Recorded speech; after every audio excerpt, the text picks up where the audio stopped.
me a god. They call me a god. They call me a god. They call me a god. Let's go. They call me a god. Hello, folks. Richard Moore, USAGSA. This is generally a breaking story. Got a couple of them today.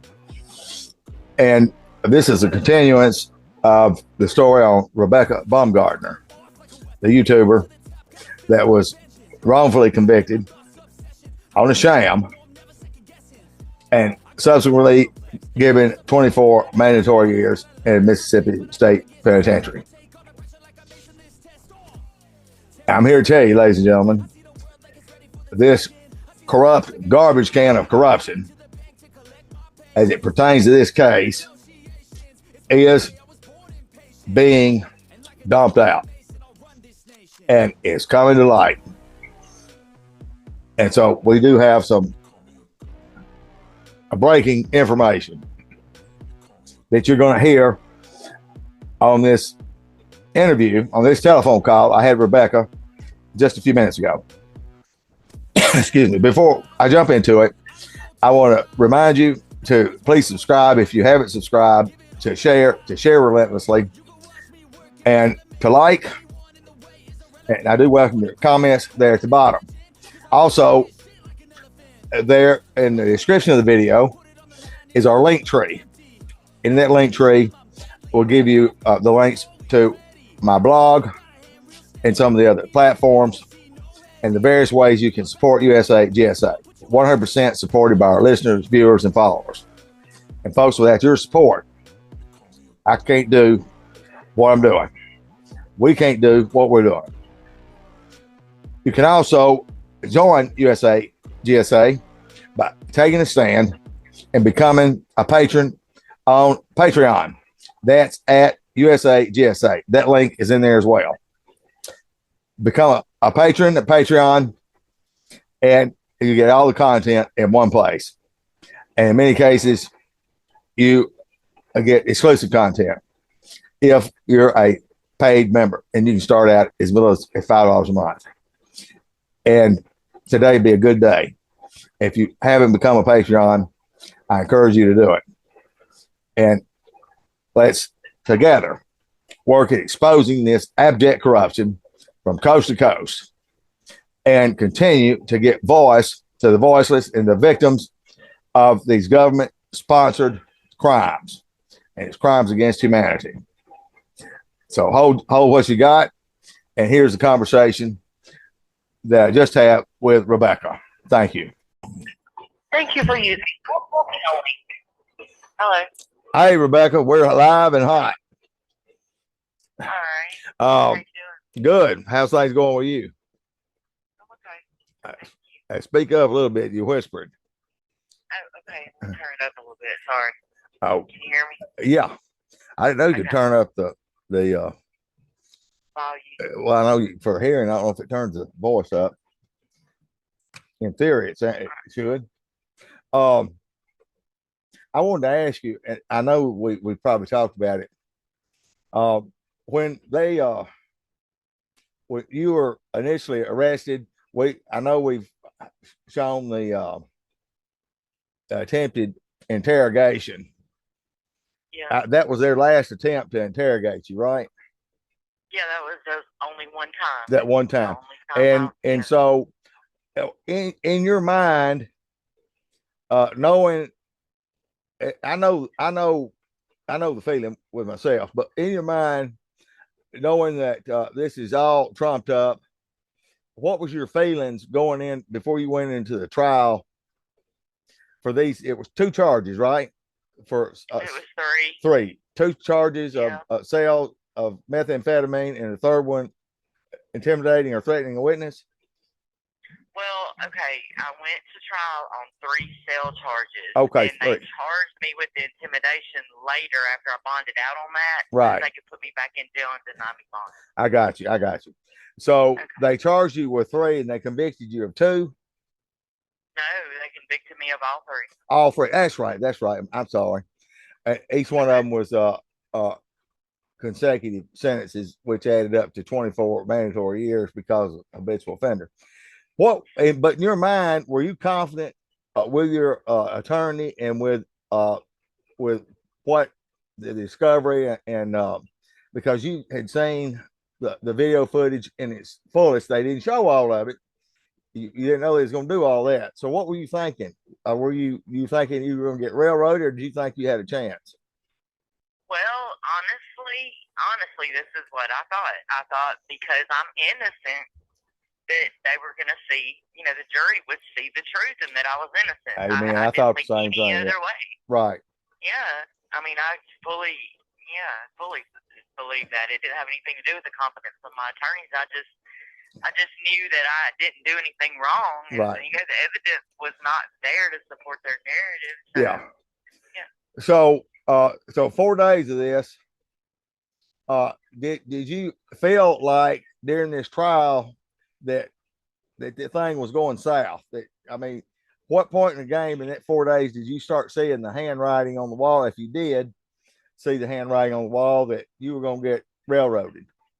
Okay, the first thing, I'm glad you asked that, and the very first witness that they put on the stand, which was Deanna Gaddis, when she started lying and saying things that were absolutely not true and absolutely not on the video, and then when Ben Rush started fast-forwarding through the videos and just playing a few seconds here and a few seconds there to piece together their puzzle, I knew then that I was in trouble, and I also knew that the jury was going to believe them over me because it was three main witnesses and only me to testify against them, and of course the jury's going to believe the lying cop and his CIs. You know what I mean? Yeah, that's sheeple. So did you confer with your attorney? Now Jim Wade jumped into this deal. Did he jump in initially, or did he jump in during the trial? Well, the reason he came on board is because Sherman. I understand. Yeah, I understand how he come on board. But what I'm saying is, was he there from the beginning? Don said he was there from the beginning. Okay. Yes. All right.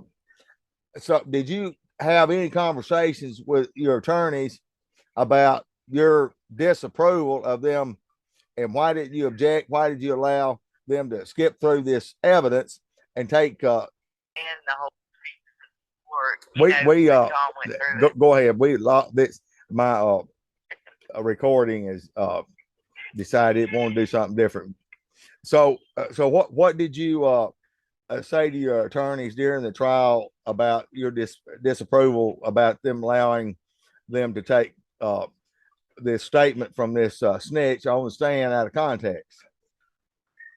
Yeah, I don't really remember if I specifically spoke to them about it or not. You know what I'm saying? I can't really remember that, Richard, but I know that before, let me tell you this, going into the trial, my attorneys never told me, I don't even know if they knew, what Deanna was planning on saying on the stand. If we would have known what she was planning on saying, we could have rebutted that. And see, I know now that that's but the lawyer heard what she said, and in real time, had he been prepared, then he would have been objected and done what he's supposed to done right there. So either he wasn't prepared, or it was a pre-orchestrated ordeal, which that's my contention. And I'm going to do a thing tomorrow on this, and kind of connect those dots for the whole world to understand what I mean by this orchestrated deal. Both of your attorneys, the prosecutor, the assistant prosecutor, the judge, and the sheriff. We put all that. I can put every one of them in the same basket. Huh? Right. I would love to know if my attorneys did know that she was going to say those lies on the stand and didn't let me know that. I would love to know that. Well, we do know that we know of that they had a meeting and went to lunch together. I believe, I don't know if it's the third day or the fourth day. It was if I'm not mistaken, I think it was the second day. The second day. And what day did she go on the stand?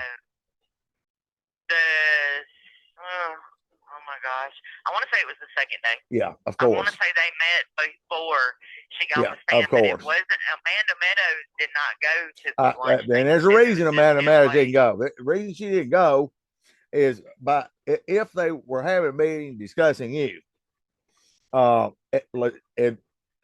legitimate meeting discussing you, then both attorneys of record would be present.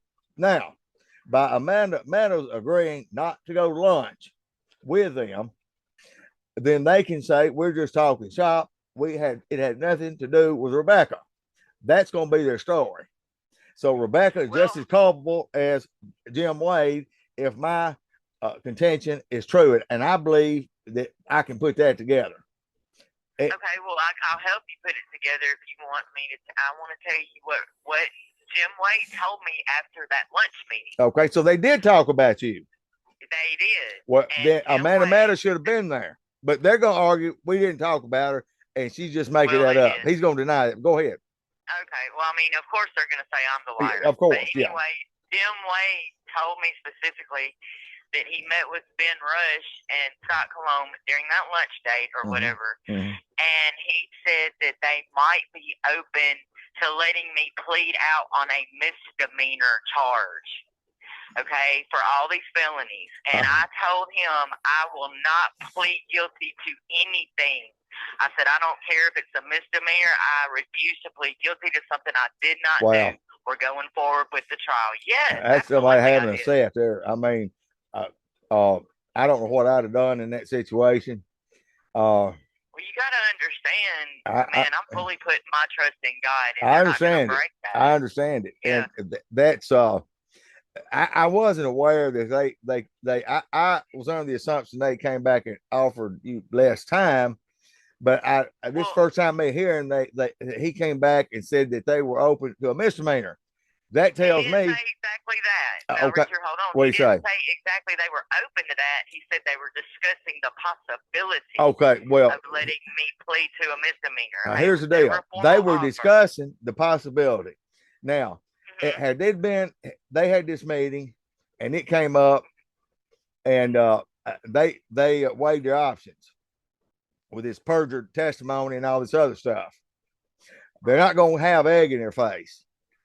And they know that they're going to get slaughtered if all the evidence is presented that is already present, that's already been admitted into evidence.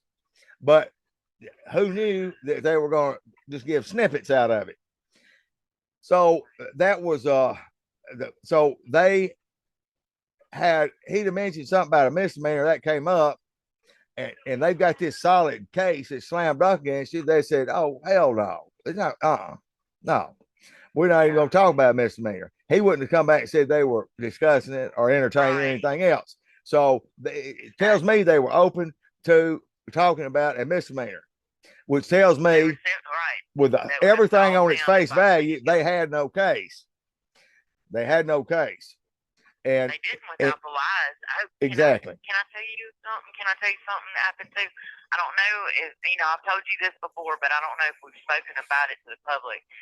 But Sherman Bond, who was up at the courthouse every day waiting to testify on my behalf. How old is Sherman? Him in the courtroom. Sherman, right now, he's 86. He was 84 at the time. And they refused to let Sherman Bond testify. They asked him 3 questions. What were the questions? Well, they let him testify as far as if he knew me and what I did around the place and how our relationship was. But when the questions started to be about Deanna Gaddis renting from him, they shut it down. They would not let him answer any questions like that. Right. But here's the thing. When Sherman was waiting to testify, Ben Rush and Scott Cologne came to him and asked him, if Rebecca wins this case, does she intend to sue us? Okay. Sherman has already signed a sworn statement saying that. I didn't even know about this. I didn't either. So the assistant prosecutor asked your witness if you won, did you intend to sue them? Now, folks, that tells me these people are very concerned because it's a sham and they're liable, qualified. I've already said this, qualified and judicial immunity are out the damn door. And when I say judicial immunity, I'm talking about the judge. But the reason they said this, and that they're talking about misdemeanors, plea to something, when it was clear to them after that, he talked to you, they had lunch, he talked to you, then he talked back to them, she's not going for it. They said, well, neither are we. Let the show begin, and they put the lies on, and Jim Wade went along with it. Your lawyer went along with it, didn't object it, did not insist. No. We're going to play the whole thing. This is bullshit. It's out of context. He went along with it. That was the agreement. Their deal is our way or the highway. If she's not going to take something, because if you'd accepted the misdemeanor and you'd admitted fault, then you wouldn't have any standing on a lawsuit against them because you admitted guilt. That's the whole deal. Yes.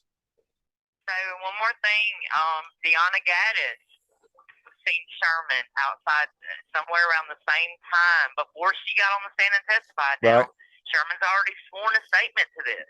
Yep. Deanna Gaddis told Sherman before she ever got on the stand, she said, my charges are getting dropped and I'm getting my kids back. Yeah. He told me that before himself. she ever got on the stand. That's called a deal to swell. When she got on the stand, Amanda asked her, has the DA made any deals with you? She said, no, we haven't made any deals. Well, how did she know her charges were getting dropped and she was getting her kids back before she ever testified? Well, that's the thing is, they make these deals and they make these deals verbally, but it's very obvious she did get her kids back. She didn't go to jail, and she continues, her and her husband continue to use drugs and do God only knows what.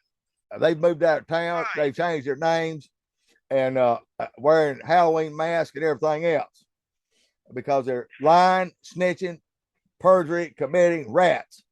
And that goes for your lawyers, both of them. Scott Cologne, the prosecutor, Ben Rush, the assistant prosecutor, and of course, Crooked Eddie Hawkins, the sheriff, and that damn judge that co-signed and let this bullshit parade continue. What was her name again? Michelle Easterling. Michelle Easterling. I have made a judicial commission complaint on her, and it's going to be reviewed, I think, in December, and we've got a lot of evidence to back up our complaint. That's right. And that brings in the story I'm going to be doing tomorrow on E-Rise, Buckwheat, the coon, this former federal agent. Okay. He got this out of a bubblegum box. And folks, y'all don't want to miss that either, because I'm going to tie it all up in a nice little package for everybody to understand why this is a big problem. The problem is you have you got a YouTube channel. You got a YouTube channel. You're exposing these people. You're calling them everything but a child of God. They don't like it. They hate free speech. They hate the Constitution. They hate God and this country and everything else. And they could not get you committing a crime. They always have problems solving real crime. The only crimes that these lowlifes can solve are crimes they invented. So they invented the crime, and even with that invention, with these rats and these lies and no evidence, they could not have done this unless your attorneys went along with it and the judge let the stuff right. It couldn't have happened unless everybody did their part. Exactly. And, you're talking about evidence that they made all this stuff up. See, I've already filed a lawsuit in Chancery Court in Lowndes County, which shows the complicity of the entire county going against me. I filed a lawsuit, and it was filed in March of this year, and I'm suing for the text messages between Jeff Emerson and Tanya Blanton, the CI. Okay? They have not ruled on that lawsuit because they are blocking me from getting anything that will prove I'm innocent. Well, you're going to get it. I promise you, you're going to get it. Absolutely. You're going to get it. The pressure, Supreme Court to force them. The pressure has been applied on every angle, not just on you, but your family and myself. And with these people, I mean, they're applying pressure these people that we're exposing. They're doing things behind the scenes, making phone calls. The stuff is coming back to me. We'll talk about that tomorrow. Due to the time constraints, I'm not going to go through it today. We'll talk about it tomorrow when I do this show on E-Rise Buckwheat the Coon. That this group, her attorneys, the prosecutors, the sheriff, and a couple others conspired and put it together to throw the coon in the mix. And they did that. He was supposed to try to help you. And I don't know since when, where in the world anybody would possibly think that a phony private investigator could help somebody get out of prison. That's what he was saying. We're gonna get her released immediately. I mean, really? Yeah, and he also contacted this facility. I know. Don't do it. Spoiler alert! Spoiler alert! Let me do that tomorrow. All right, I'll leave it alone. All right. Yeah. I want to thank everybody for y'all's support watching Richard's channel and praying for me because tell everybody, right now, and folks, and I've doubled down on that. We need your prayers. She needs your prayers. Tell everybody real quick how they can write you, how they can get in touch with you. It's Rebecca Baumgardner. My MDOC number is 152125, and my address is DCF DF26 3800 County Road 540. You have 1 minute remaining. Greenwood, Mississippi 38930, and I would love to hear from y'all. I would love to hear from y'all, just a letter or something. And folks, it's your name and your inmate number, and they can go to, is it thevine.com? On Global Telling. Yeah. How you can hook up with me on video chat. I didn't know about that. But I'm talking about sending you money. Oh, okay. Well, that's premier.services.net, and you have to know my name, of course, Rebecca Baumgardner, and 152125 is my MDOC. Okay, honey, we're out of time. Thank you, I appreciate you. God bless you. I love you, Richard. God bless you. All right, bye. All right, folks, there you have it.